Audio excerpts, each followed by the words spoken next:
Udvada highway પરથી street monitoring સેલની ટીમે રિક્ષામાંથી 10.35 લાખનો દારૂનો જથ્થો ઝડપી પાડ્યો.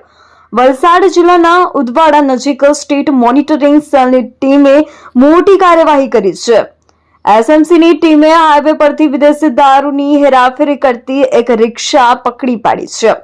લોકો બહાર ગામ જવા માટે વપરાતા હોય એવી બેગમાં દારૂનો જથ્થો ભરવામાં આવ્યો હતો. રિક્ષામાંથી કુલ 4,248 બોટલ નંગ વિદેશી દારૂનો જથ્થો મળી આવ્યો છે. આ દારૂની કિંમત ₹10.35 લાખ આંકવામાં આવી છે.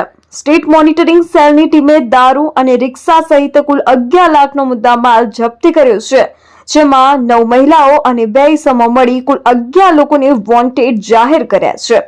એસએમસીની ટીમે મળેલી બાતમીના આધારે અલગ અલગ ટીમો બનાવી પારડીના ઉદવાડા હાઈવે ઉપર છાપો માર્યો હતો અને દારૂની હેરાફેરી કરતા 4 જેટલા આરોપીઓની ધરપકડ કરવામાં આવી છે, જેમાં પકડાયેલા બુટલેગર અતુલકુમાર કુંવર, બહાદુરસિંહ ઉંમર વર્ષ 36, રાહુલ પારસનાથ સિંહ ઉંમર વર્ષ 26, પદ્માબેન નાથુભાઈ છોટુભાઈ પટેલ ઉંમર વર્ષ 45, ભૂમિકાબેન ઉપેશકુમાર દલ્લુભાઈ પટેલ ઉંમર વર્ષ 37ની ધરપકડ કરવામાં આવી છે અને રિક્ષામાંથી 21 બેગ અને મહિલાઓ પાસેથી 45 બેગ મળી કુલ 66 થેલાઓમાં કુલ 4,248 બોટલ નંગ વિદેશી દારૂનો જથ્થો તથા 4 મોબાઈલ અને રિક્ષા મળી કુલ કિંમત ₹11.07 લાખનો મુદ્દા માલ કબજે કરવામાં આવ્યો છે.